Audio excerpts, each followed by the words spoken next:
Hello and welcome to Enchantment of Eternity's Top 10 Star Trek movie soundtracks. So this video is a part of a series of videos where I've been counting down my top 10 favorite Star Trek episode soundtracks from each Star Trek show. However, in this video, I'm not going to talk about a Star Trek show. I'm going to talk about the Star Trek movies. So I call it my top 10, but this is going to be different than the other top 10s I do, because for them, I'm picking 10 shows out of like nearly 180 or 170 episodes for Next Generation, Deep Space Nine, and Voyager. For the original series and Enterprise, will be more like 80 to 100. But still, I'll be picking through, I usually pick my top 10 out of that many episodes, whereas in this video, I'm just going to be looking at 10 movies. So I am excluding the J.J. Abrams Kelvin Universe era movies, not because, I don't like them or don't consider them Star Trek or anything like that. It's more along the lines that I'm less familiar with them. I would have to go back and rewatch those movies, which honestly I don't have time to do. And from memory, the soundtrack to those three movies were all very similar as well. They're all done by Michael Giacchino, and so I think it would be hard to sort of pick them apart. So for simplicity's sake, I decided to just not include those, which very neatly and nicely leaves 10 movies. So I'm going to take the 10 Star Trek movies, the 6 original series movies, and the 4 Next Generation movies, and rank them from my least favorite to my favorite soundtracks.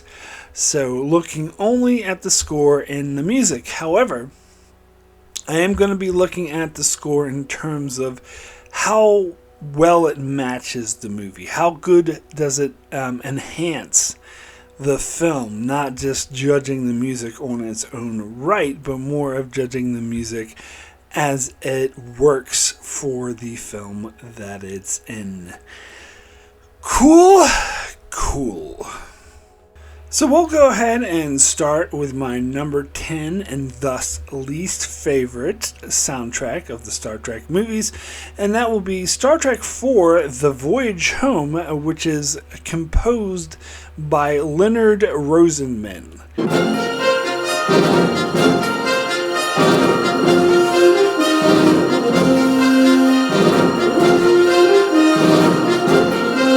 So, I'm quite fond of this movie. I do like it quite a bit. It ranked quite high on my top 10 Star Trek movies. However, the music is always probably the aspect of the film I like the least.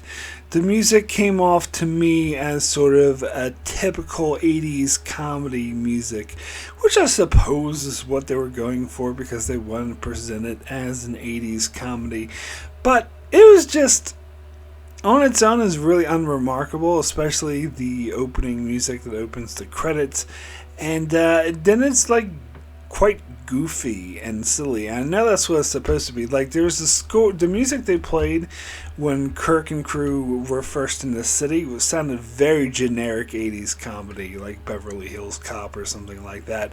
And then they had this music that they played during the chase scene where they're in the hospital and being chased by police, was almost reminded me of Benny Hill music. It was very goofy and silly. And apparently this composer won an Oscar for La La Land. So I'm not saying he's a bad composer. I'm just saying this music was generic and not really befitting the movie. So next, we will get into my number 9, which is Star Trek Insurrection, composed by Jerry Goldsmith.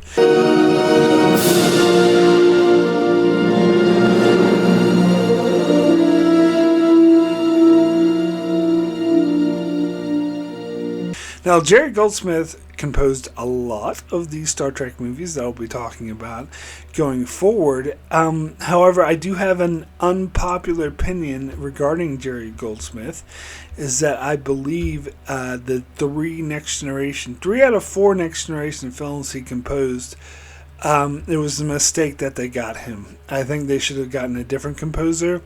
I think his music worked for the original series, but didn't work for Deep Space Nine. Next Generation. Getting my shows mixed up. And and I think they were my least favorite aspect of the Next Generation films was the music, and I think Insurrection was by far the worst out of them. The music reminded me of like 80s, cheesy 80s sci-fi stuff music, which, as I said, it didn't fit with, a Next Generation movie being released in the late 90s. And it seemed dated, not in a good way, in a very bad way, in a cheesy way. And it just came off as cheesy. I remember actually buying the soundtrack when I was a teenager because it was a Star Trek movie. I want to get the soundtrack. And I was listening to it and I was starting to realize I hate this music. Like, it's not good. Like, there's the opening theme that's like really soft and gentle. That's fine, but it's not really Star Trek-y. And then when the suspense music and action music kicks in, it really damages the film, in my opinion. It's not good. So, next we will get into my number 8, continuing this theme with Star Trek Nemesis. The composer is Jerry Goldsmith.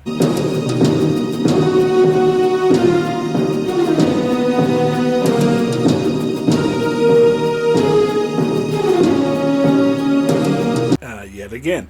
So it's very funny because I quite like Star Trek Nemesis. I like it better than most people seem to.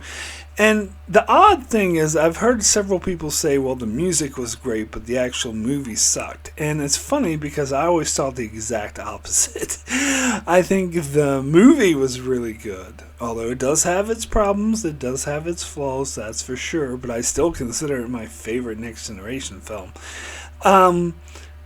But the music was always the weakest aspect of the film. And I know this is going to be an unpopular opinion, but that's really how I felt. Now, I had originally put this as my least favorite Star Trek soundtrack, and I thought it was the worst. Because I was thinking of like that opening music that they played when they went to the Romulan Senate, and other aspects of it that did come off again as cheesy 80s-ish, kind of similar to Insurrection. But then the reason why I changed my mind that it's number 8 instead of number 10 is because I realized some people were saying, the music was really good during the action sequences, and I realized they're right. Now, the space battle sequences at the end of this movie is my favorite part of the movie, and I think it's the best space battle in all of Star Trek. Fight me on that.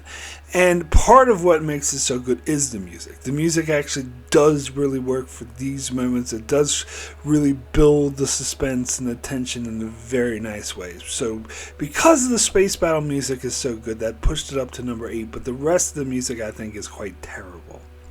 So anyway, continuing on the theme, we'll get to my number 7, which is Star Trek First Contact. The composer is Jerry Goldsmith.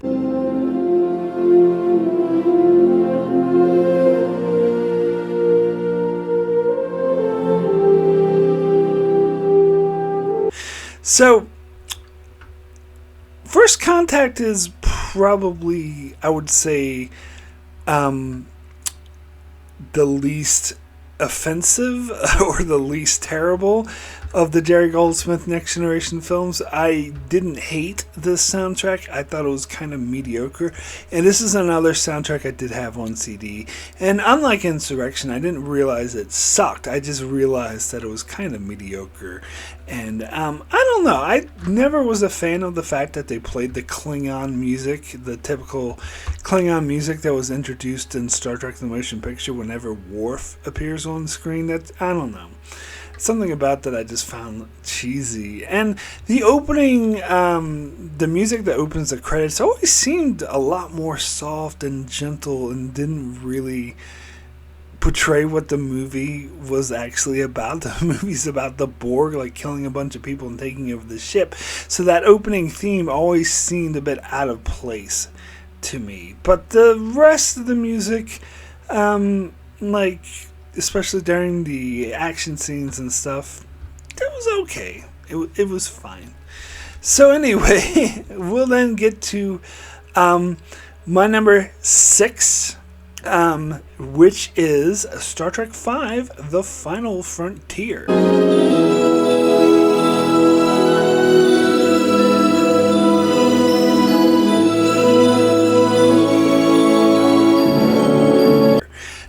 The composer is Jerry Goldsmith. So yeah, I would put Star Trek V: The Final Frontier above all the Next Gen films, although some of his musical pieces in this movie are very similar to that in the Next Gen movies, like particularly Insurrection and Nemesis, maybe First Contact even, and so it might seem weird that I put this one above, but there were other pieces in this film that I think were actually way better than Jerry Goldsmith's scores for the TNG movie. And plus, I think his music fit a lot better for the original series movies, as I said. And, the opening theme started with the, classic Next Generation theme, or it was the motion picture theme, but became the Next Generation theme, which was kind of a lazy choice. But then they changed it to the mountain climbing music, which is actually quite lovely. I kind of like that. And then it had that musical piece that really portrayed the awe and wonder that they felt when they went through the barrier and encountered Shakari or whatever, which I love that music. I think that's really why I rated this movie this high, because as you know, this is, my opinion, the worst Star Trek movie in existence. I think this movie is absolutely horrendous. However, it does have a few saving graces, and one of them is the music. I think the music is, in contrast to something like Nemesis or First Contact, I think the music, or The Voyage Home, the music is much better than the movie. The music is more than what this movie deserves. And so that's why there's a bit of a disconnect. Even though this is my least favorite movie, it makes it all the way up to number 6 for the soundtrack.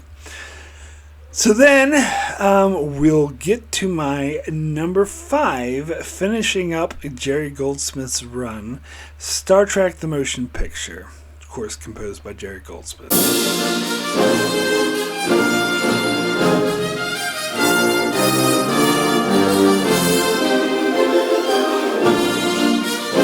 And as you can tell, I'm not the biggest fan of Jerry Goldsmith, because other than Star Trek 4, I put all of his films in the back end of my top 10.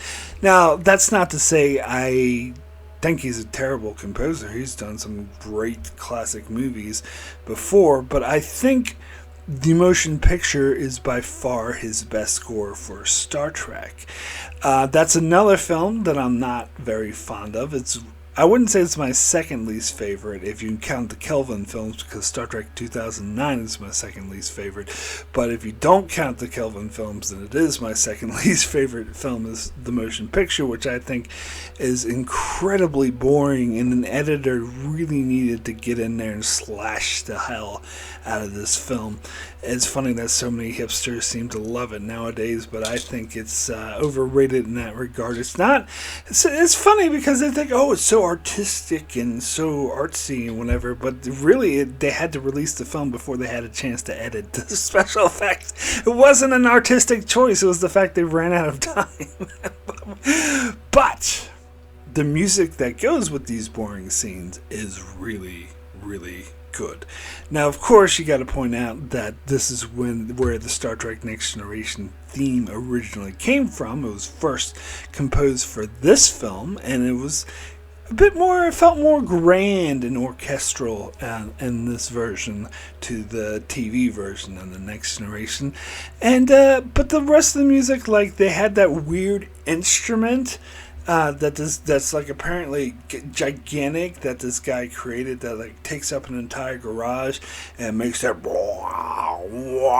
music that they use for V'ger's theme, which is really good. And then it has that very sort of it really gets you in the mindset of being like in the thick of it and being just awed by V'ger. Has the Enterprise is going through V'ger's cloud, and the music is like really good, even though those sequences are so boring. This is probably another case where the music is much better than what the film deserves. But yeah, I think this is Jerry Goldsmith's best Star Trek score. So now we will get into my number 4, which is Star Trek VI, The Undiscovered Country. The composer is Cliff Idleman.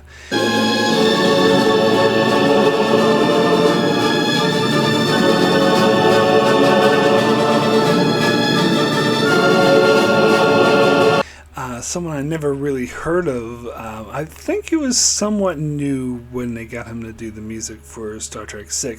Now, one thing I want to make clear is the music itself I think is great. I think it's amazing. I think it's great, like movie music. It goes really well with the score. But it doesn't rank any higher than 4 because I don't think it fits this particular film very well. And it almost feels like this music would have been, like, quite the opposite of Jerry Goldsmith. This music would have been more fit for a TNG movie than an original series movie. It seems a bit out of place for the original series. Particularly this film, which I know is kind of dark in tone, but it feels like, and the music has a lot to do with that, but it feels like the music is way more intense and like dark than what a William Shatner project deserves. to be perfectly clear, like, I don't think the movie itself is as intense and gritty as the music is. So that's why I knocked it down a little bit, because the music doesn't exactly fit the movie, but it fits it well enough. And as I said, the music is amazing. Like that, I could watch that opening scene of The Undiscovered Country, the opening credits, where the music is like so intense, and then it leads to Praxis exploding. Like it is just really good. And then it has the softer pieces, such as when they're like roaming through Rorpente, this Arctic land. And the music was like very awful, not awful. It inspires awe, I should say, and it's very wonderful, and it seems like it fits that vast landscape. So, yeah, overall, I think the soundtrack was really good for this film. So next, again, getting into where people will disagree with me. But it's a theme throughout all my Star Trek soundtrack videos. Number 3 is Star Trek Generations, and the composer is Dennis McCarthy.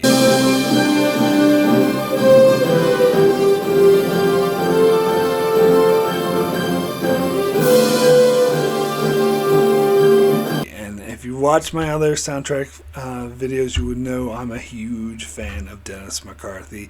And I really honestly believe that Dennis McCarthy should have done all the Next Generation films. Should have done the soundtrack for all of them. It was a huge mistake getting Jerry Goldsmith. That was because he's a bigger Hollywood star and a bigger name and a bigger composer. But when I think of Next Generation music, I think of Dennis McCarthy, and I think he does an amazing job. In fact, I would say for First Contact, they should have gotten Ron Jones to do the music for First Contact, because, he did the best of both worlds, and so that would have been more fitting if they brought him back to do the next Borg movie. But Dennis McCarthy definitely should have done the other ones, Insurrection and Nemesis, and maybe that music wouldn't have sucked. It actually would have been good, and I love the music for Generations. It does remind me a lot of Dennis McCarthy's music for the show, but it's more grand, it's more vast, particularly the adventure scenes, like the theme that they came up with for the movie, where Kirk is riding across the landscape on a horse and stuff like that, was very fitting for that. It really inspires adventure, and plus, the action suspense scenes with Soren shooting at them, the music really ramps up the tension in a really effective and powerful way. But my favorite part of the music, something that always comes to mind, is when Picard's in the Nexus and he's like all happy because he's at Christmas with the children and whatever, but he starts to realize something's wrong, and he looks at the Christmas tree and the ornaments just like shine in an unnatural way, and the music is what really sells that moment. It really makes it clear that Picard is kind of like starting to realize that something's off, that something's wrong, and that music really puts you in this mindset. And that's what Dennis McCarthy does best, in my opinion. Those subtle moments of really selling what the character is thinking. And so I love this Dennis McCarthy. He was shortchanged by not doing the other Next Gen movies. Anyway, we'll get to my number 2 second favorite Star Trek movie soundtrack, and that is Star Trek II: The Wrath of Khan.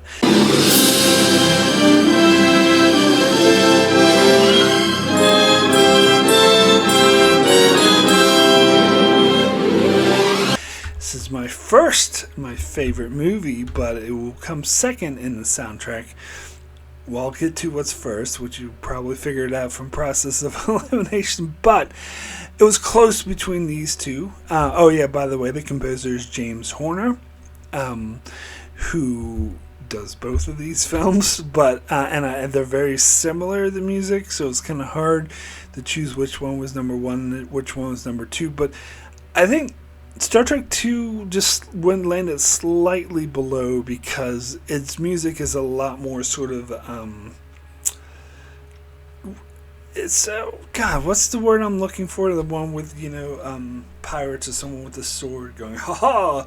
I can't think of that word, but it's a lot more sort of sea shanty battle-ish, kind of thing. It's really good. Like James Horner's score, this is what made me a huge fan of him. In fact, the movie Aliens is, I think, one of my favorite movie scores of all time, and it sounds very, very similar to this score. And a lot of people say because he did that Aliens right after doing this one, and some people say that he was rushed, and so he kind of fell back on just doing something very similar to what he already did. But they're very different scores, I think, in some subtle ways, and they're also amazing. But yeah, this score is what I thought of always when I thought of Star Trek. Star Trek II was the movie that introduced me and that first got me into Star Trek, made me a Star Trek fan, so it was my in, and the music, I think, is one of the best aspects of the film. It's very grand, very sweeping, and so yeah, it works very well for the film. So now we'll get into my number 1 favorite soundtrack for the Star Trek movies, and that is Star Trek III: The Search for Spock. As I said, the composer again is James Horner.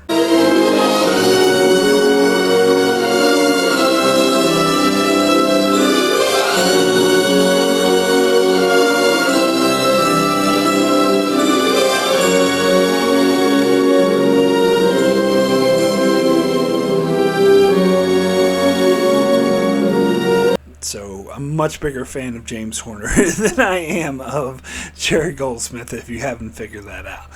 So, and it's a shame they couldn't bring him back for Star Trek 4. Apparently they tried to, but they couldn't get him, which is a huge shame, because maybe that actually would have had good music. But yeah, so the score for Star Trek 3 was very similar to Star Trek 2. It has the same overarching themes, but it focuses more, like there's this softer piece, more sort of melancholy piece, I might say, other than the swashbuckling. That's the word I was looking for, swashbuckling, goddammit. Other than the swashbuckling themes of Star Trek 2, they focus more, I mean they still have that, but they focus more on the sort of softer, more melancholic, wistful themes, which I love, and I think it fits this film extremely well. It adds so much to the film, to the whole stakes of Kirk trying desperately and risking everything to bring his friend back. Like, that music really, really sells it. And then It works very well in suspenseful moments as well. Like the Klingon music they use here is really good, even though it's different than the Jerry Goldsmith one that he used in the motion picture, but it's similar in some ways. I kind of like it better, if I'm being honest. And then you have other moments like when Kirk is stealing the Enterprise, and it really adds, like, the music like makes that sequence like so much better, really enhances it so much. It really sells you on the edge of the seat, suspenseful for, oh, will the space doors open or will they not open?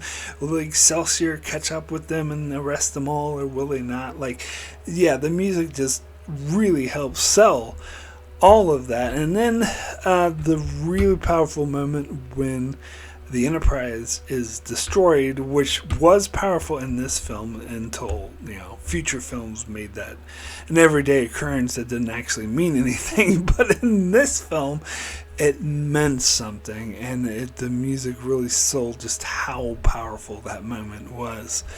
And then, of course, the scene at the end where they're trying to put Spock's Katra back in his body in the weird Vulcan.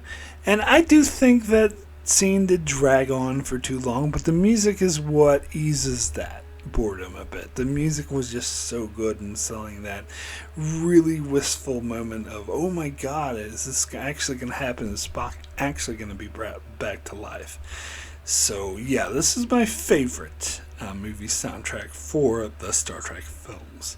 So that is it for my top 10 favorite Star Trek movie soundtracks.